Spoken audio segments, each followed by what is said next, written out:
Chapitre 23. Qu'est-ce que le sanctuaire? 2300 soirs et matins, puis le sanctuaire sera purifié. Cette déclaration, la base et la colonne centrale de la foi adventiste, était familière à tous les amis du prochain retour du Christ. Répétée par des milliers de bouches, elle était comme le mot d'ordre de leur foi. Tous étaient convaincus que leurs espérances les plus glorieuses et les plus chères dépendaient des événements prédits dans ce passage, dont la période prophétique expirait en l'automne de 1844. Avec tout le monde chrétien, les adventistes croyaient alors que la terre, en totalité ou en partie, constituait le sanctuaire et que la purification du sanctuaire signifiait l'embrasement du globe par le feu au dernier jour, c'est-à-dire au moment du retour du Seigneur qui, selon cette interprétation, devait se produire en 1844. Or, le temps fixé avait passé et le Seigneur n'était pas revenu. Mais les croyants savaient que la parole de Dieu ne peut faillir. Il fallait donc qu'il y eût quelque erreur dans leur interprétation de la prophétie. Mais où était cette erreur? Un grand nombre pensèrent avoir résolu le problème en niant que les 2300 jours se fussent terminés en 1844. Sur quoi basaient-ils leur affirmation? Uniquement sur le fait que Jésus n'était pas revenu au moment où on l'attendait. Ils prétendaient que si les 2300 jours avaient pris fin en 1844, le Seigneur serait venu pour purifier la terre par le feu, et que du moment où il n'était pas venu, l'aboutissement de la prophétie en question ne coïncidait pas avec cette date. À accepter cette conclusion, c'était renoncer au calcul adopté pour les périodes prophétiques. On avait constaté que les 2300 jours partait de l'automne de l'année 457 avant notre ère, date à laquelle était entré en vigueur le décret d'Artaxercès ordonnant la restauration et la reconstruction de Jérusalem. En prenant cette date comme point de départ, on se rendit compte que tous les événements jalonnant cette période, d'après le texte de Daniel chapitre 9, s'étaient parfaitement accomplis. 69 semaines, soit les 483 premières années de cette période, devait aboutir au Christ à loin, ou Messie. Or, le baptême et l'onction de Jésus, qui eurent lieu en l'an 27, se produisirent exactement à la date fixée. Au milieu de la 70e semaine, le Messie devait être retranché. Or, Jésus avait été crucifié juste 3 ans et demi après son baptême, au printemps de l'an 31 de notre ère. Et, comme les 70 semaines, ou 490 ans, était exclusivement réservé au peuple juif, à l'expiration de cette période, en l'an 34 de notre ère, Israël ayant définitivement rejeté le Christ en persécutant ses disciples, les apôtres s'étaient tournés vers les gentils. Les 490 premières années écoulées, il restait encore 1810 ans de la période des 2300. Si l'on ajoute 1810 à l'an 34, on aboutit à l'année 1844. C'est alors, dit l'ange, que le sanctuaire sera purifié. Tous les détails de la prophétie s'étaient donc accomplis à point nommé. Avec ce calcul, tout cela était clair et concordant, sauf un seul point. Aucun événement répondant à la purification du sanctuaire n'avait marqué l'année 1844. Nier que cette période aboutit à cette date, c'était tout remettre en question et renoncer à des positions établies par d'indéniables accomplissements de la prophétie. Or, le Dieu qui avait conduit son peuple durant tout le cours du grand mouvement adventiste, celui qui l'avait honoré de sa puissance et de sa gloire, n'allait pas permettre que son œuvre sombrât dans les ténèbres et le désespoir, taxé d'imposture et de fanatisme. Un grand nombre de croyants abandonnaient leur ancien calcul des périodes prophétiques et reniaient le grand mouvement qui en était issu, mais d'autres n'étaient pas disposés à abjurer des points de foi appuyés sur les faits, les Écritures et le témoignage de l'Esprit de Dieu. Convaincus d'avoir adopté dans leur étude des prophéties des principes d'interprétation parfaitement saints, ils estimaient que leur devoir était de rester fidèles à ce qui était acquis. Adressant à Dieu de ferventes prières, ils se remirent à examiner les bases de leur foi, afin de découvrir leur erreur. N'en trouvant aucune dans le calcul des périodes prophétiques, ils en vinrent à examiner avec plus de soin la question du sanctuaire. Cette étude les amena d'abord à la conclusion que rien dans les Écritures ne soutenait la croyance populaire selon laquelle la terre serait le sanctuaire. En revanche, ils y trouvèrent un exposé complet de la question du sanctuaire de sa nature et de ses services. D'ailleurs, le témoignage des auteurs sacrés était si étendu et si clair que l'hésitation était impossible. Dans l'Épître aux Hébreux, l'apôtre Paul disait textuellement « La première alliance avait aussi des ordonnances relatives au culte et le sanctuaire terrestre. Un tabernacle fut en effet construit. Dans la partie antérieure, appelée le lieu saint, était le chandelier, la table et les pains de proposition.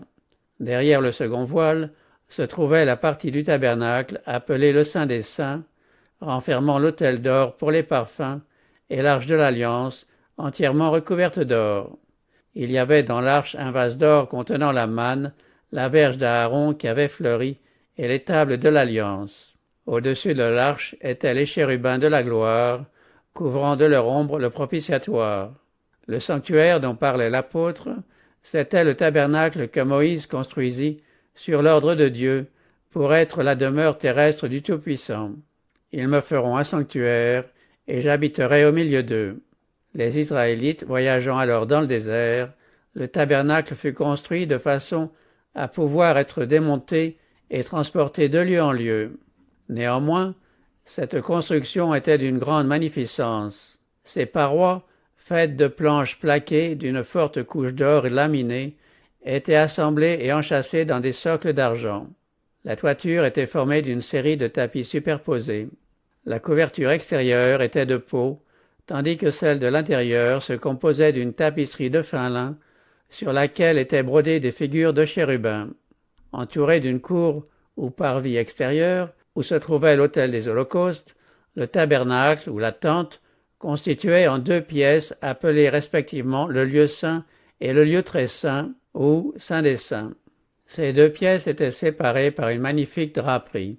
Un voile d'un tissu semblable, formant portière, fermait l'entrée de la première pièce. Dans le lieu saint au midi se trouvait le chandelier à 7 lampes, éclairant nuit et jour le sanctuaire. Au nord, il y avait la table des pains de proposition, et devant le voile séparant le lieu saint du lieu très saint, était l'autel d'or ou autel des parfums, duquel une nuée odoriférante montait chaque jour devant Dieu avec les prières d'Israël. Le lieu très saint renfermait l'arche de l'Alliance, coffret de bois précieux plaqué d'or, contenant les 2 tables de pierre sur lesquelles Dieu avait gravé les 10 commandements. Le propitiatoire, qui en formait le couvercle, était une œuvre d'art forgée d'une seule pièce d'or massif. À chaque extrémité, il portait un chérubin en or battu. Dans cette pièce, entre les chérubins, se manifestait la présence divine, voilée par une nuée resplendissante. Après l'établissement des Hébreux en Canaan, le tabernacle fut remplacé par le temple de Salomon, édifice beaucoup plus vaste et permanent, mais conservant les mêmes proportions et les mêmes pièces d'ameublement. C'est sous cette forme que le sanctuaire a subsisté, sauf pendant la période où il resta en ruine, au jour de Daniel, jusqu'à sa destruction par les Romains en l'an 70 de notre ère. Tel était le seul sanctuaire mentionné dans les Écritures comme ayant existé sur la terre. Saint Paul nous informe que c'était le sanctuaire de l'Ancienne Alliance, mais la Nouvelle Alliance n'a-t-elle pas, elle aussi, un sanctuaire? Revenant à l'Épître aux Hébreux, les croyants avides de lumière remarquèrent que l'existence d'un second sanctuaire, celui de la Nouvelle Alliance, était impliquée dans les paroles de Paul déjà citées. La première alliance avait aussi des ordonnances relatives au culte et le sanctuaire terrestre. Le mot aussi rappelait que Paul avait déjà mentionné un autre sanctuaire. On lit en effet, au chapitre 8, le point capital de ce qui vient d'être dit, c'est que nous avons un tel souverain sacrificateur qui s'est assis à la droite du trône de la majesté divine dans les cieux, comme ministre du sanctuaire et du véritable tabernacle, qui a été dressé par le Seigneur et non par un homme.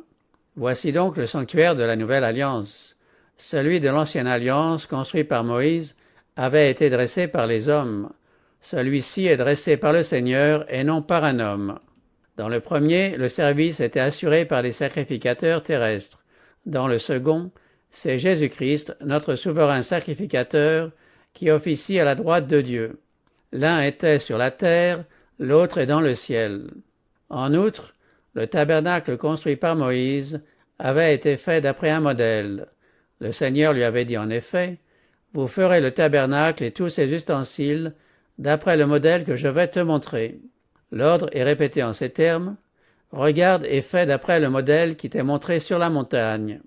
Or, Paul déclare que le premier tabernacle est une figure pour le temps actuel, où l'on présente des offrandes et des sacrifices qui ne peuvent rendre parfait sous le rapport de la conscience celui qui rend ce culte, que ces lieux saints sont les images des choses qui sont dans les cieux, que les sacrificateurs qui présentaient les dons selon la loi célébraient un culte qui n'était que l'image et l'ombre des choses célestes, et que le Christ est entré dans le ciel même, afin de comparaître maintenant pour nous devant la face de Dieu. Le sanctuaire céleste, dans lequel Jésus exerce maintenant son sacerdoce, est l'auguste original, dont le sanctuaire construit par Moïse était la copie. Dieu avait donné son esprit au constructeur du sanctuaire terrestre, dont le génie artistique était une manifestation de la sagesse divine.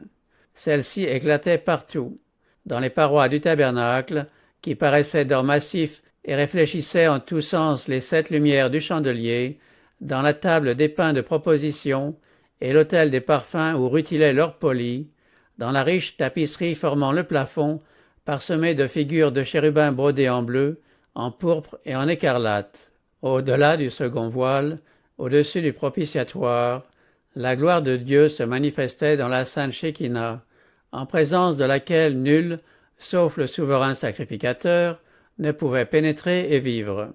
L'incomparable splendeur du sanctuaire terrestre reflétait au regard d'Israël les gloires du tabernacle céleste où Jésus-Christ, notre précurseur, réside maintenant en la présence de Dieu.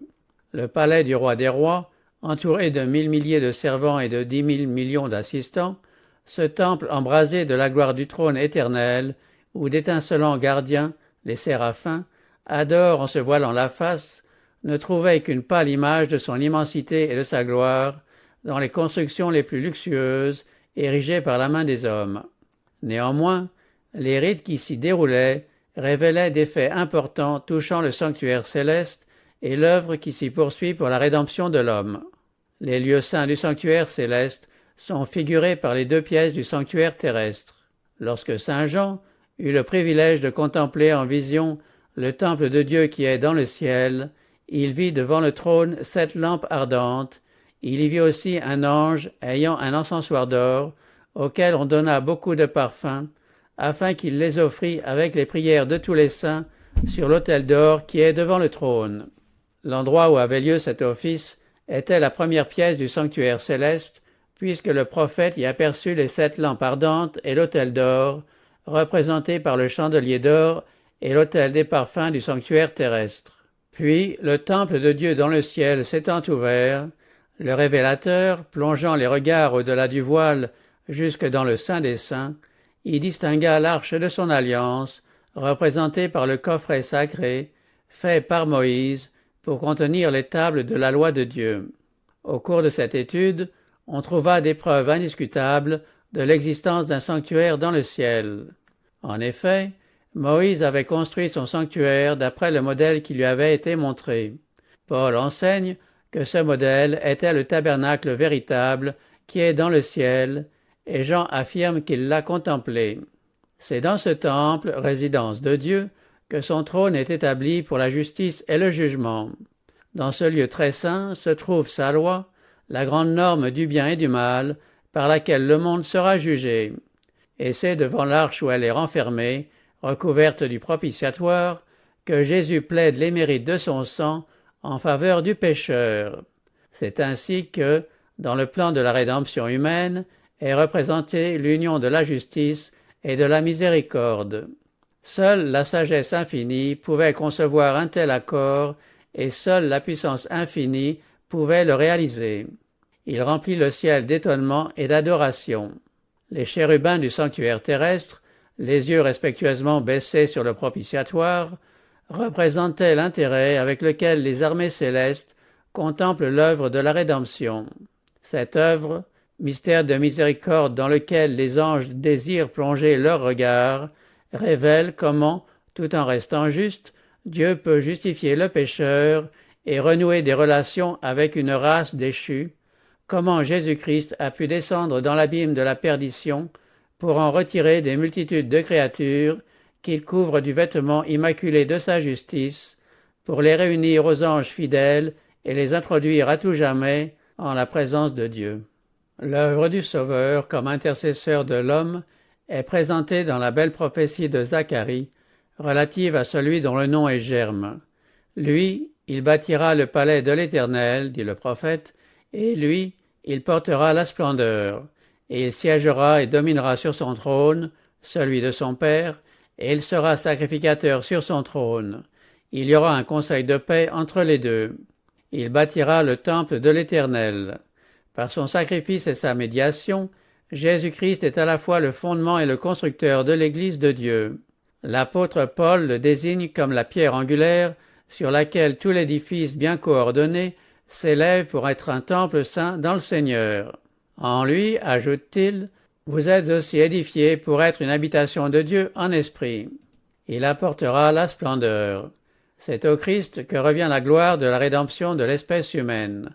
Pendant les siècles éternels, les rachetés chanteront à celui qui nous aime, qui nous a délivrés de nos péchés par son sang.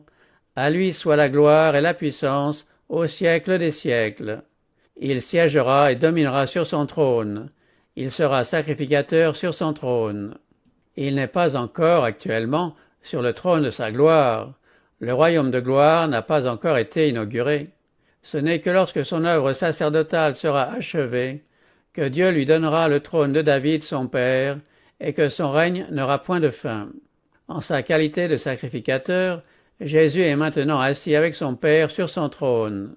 Celui qui a porté nos souffrances et qui s'est chargé de nos douleurs, celui qui a été tenté comme nous en toutes choses, sans commettre de péché, afin de pouvoir secourir ceux qui sont tentés, c'est le même qui est maintenant assis sur le trône de l'être éternel, de celui qui a la vie en lui-même.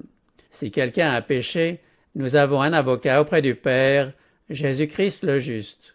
Son intercession se fonde sur son cœur meurtri et sa vie immaculée. Ses mains et ses pieds blessés, son côté percé, plaident en faveur de l'homme déchu, dont la rédemption fut acquise à ce prix infini. Il y aura un conseil de paix entre les deux. L'amour du Père, non moins que celui du Fils, est la source du salut de notre race perdue. Avant de les quitter, Jésus dit à ses disciples, « Je ne vous dis pas que je prierai le Père pour vous, car le Père lui-même vous aime. Dieu était en Christ, réconciliant le monde avec lui-même. Par l'œuvre sacerdotale de Jésus dans le sanctuaire céleste, il y aura un conseil de paix entre les deux. Dieu a tant aimé le monde qu'il a donné son Fils unique, afin que quiconque croit en lui ne périsse point, mais qu'il ait la vie éternelle. » Les Écritures définissaient donc clairement le sanctuaire. Le terme sanctuaire y désigne en premier lieu le tabernacle construit par Moïse, comme ombre des choses célestes, et en second lieu le véritable tabernacle, sur lequel le terrestre était destiné à nous faire porter les regards. À la mort de Jésus, le service symbolique prit fin. Le véritable tabernacle, le sanctuaire céleste, est le sanctuaire de la nouvelle alliance. Et, comme la prophétie de Daniel 8,14 s'accomplit sous cette alliance, le sanctuaire mentionné dans cette prophétie doit forcément être celui de la nouvelle alliance. À la fin des 2300 jours, en 1844, il y avait plusieurs siècles que le sanctuaire terrestre avait disparu. Il s'ensuit que la prédiction « 2300 soirs et matins, puis le sanctuaire sera purifié » se rapporte incontestablement au sanctuaire céleste. La question la plus importante restait à résoudre, qu'est-ce que la purification du sanctuaire? L'Ancien Testament nous apprend qu'il y avait une purification du sanctuaire terrestre. Mais peut-il y avoir quelque chose à purifier dans le ciel? Au 9e chapitre de l'Épître aux Hébreux, il est clairement question de la purification tant du sanctuaire terrestre que du sanctuaire céleste. Presque tout, d'après la loi, est purifié avec du sang, et sans effusion de sang, il n'y a pas de pardon. Il était donc nécessaire, puisque les images des choses qui sont dans les cieux devaient être purifiées de cette manière, par le sang des animaux, que les choses célestes elles-mêmes le fussent par les sacrifices plus excellents que ceux-là, c'est-à-dire par le sang précieux du Christ. Dans l'ombre comme dans la réalité, c'est par le sang que tout devait être purifié. Dans la première, par le sang des animaux, dans la seconde, par le sang de Jésus. La purification devait se faire par le sang, nous dit Paul, parce que sans effusion de sang, il n'y a pas de pardon. Ce pardon, c'est l'enlèvement des péchés. Mais comment expliquer la présence du péché dans le sanctuaire, soit sur la terre, soit au ciel? C'est ce que nous apprend le rituel symbolique, image et ombre des choses célestes. Les cérémonies du sanctuaire terrestre comportaient 2 phases. Chaque jour de l'année, les sacrificateurs officiaient dans le lieu saint, tandis qu'une fois l'an, le souverain sacrificateur accomplissait dans le lieu très saint un rite spécial appelé la purification du sanctuaire. Jour après jour, le pécheur repentant amenait son offrande à la porte du sanctuaire et confessait ses péchés en plaçant ses mains sur la tête de la victime. Il transférait ainsi, symboliquement, sa culpabilité sur la tête de la victime innocente. L'animal était alors égorgé. Sans effusion de sang, il n'y a pas de pardon. L'âme de la chair est dans le sang. La loi de Dieu violée exigeait la mort du transgresseur. Le sang, image de la vie du pécheur dont la victime portait la culpabilité, était introduit par le sacrificateur dans le lieu saint et aspergé devant le voile derrière lequel se trouvait la loi transgressée. Par cette cérémonie, le péché était figurativement transféré par le sang dans le sanctuaire. Dans certains cas, le sang n'était pas porté dans le lieu saint, mais alors la chair de la victime expiatoire devait être mangée par les fils d'Aaron, selon cette déclaration de Moïse, « L'Éternel vous l'a donné, afin que vous portiez l'iniquité de l'assemblée. » Les 2 cérémonies symbolisaient le transfert des péchés du pénitent au sanctuaire. Telle est l'œuvre qui s'accomplissait jour après jour, l'année durant. Les péchés d'Israël étant ainsi portés au sanctuaire, il fallait, par quelque rite spécial, procéder à leur enlèvement. Dieu avait ordonné une purification pour chacune des 2 pièces du lieu sacré. Il fera l'expiation pour le sanctuaire à cause des impuretés des enfants d'Israël et de toutes les transgressions par lesquelles ils ont péché. Il fera de même pour la tente d'assignation qui est avec eux au milieu de leurs impuretés.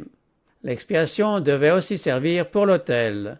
Il le purifiera et le sanctifiera à cause des impuretés des enfants d'Israël. Une fois l'an, au grand jour des expiations, le souverain sacrificateur entrait dans le lieu très saint pour purifier le sanctuaire. Les rites de ce jour achevaient le cycle annuel des cérémonies. On amenait à la porte du sanctuaire 2 boucs que l'on tirait au sort, un sort pour l'Éternel et un sort pour Azazel. Le bouc sur lequel tombait le sort pour l'Éternel était immolé en offrande pour les péchés du peuple. Le sacrificateur devait emporter le sang au-dedans du voile et en faire aspersion devant et sur le propitiatoire, ainsi que sur l'autel des parfums qui était devant le voile. Aaron devait alors poser ses 2 mains sur la tête du bouc vivant et se conformer aux instructions suivantes. Et il confessera sur lui toutes les iniquités des enfants d'Israël et toutes les transgressions par lesquelles ils ont péché. Il les mettra sur la tête du bouc, puis il le chassera dans le désert à l'aide d'un homme qui aura cette charge.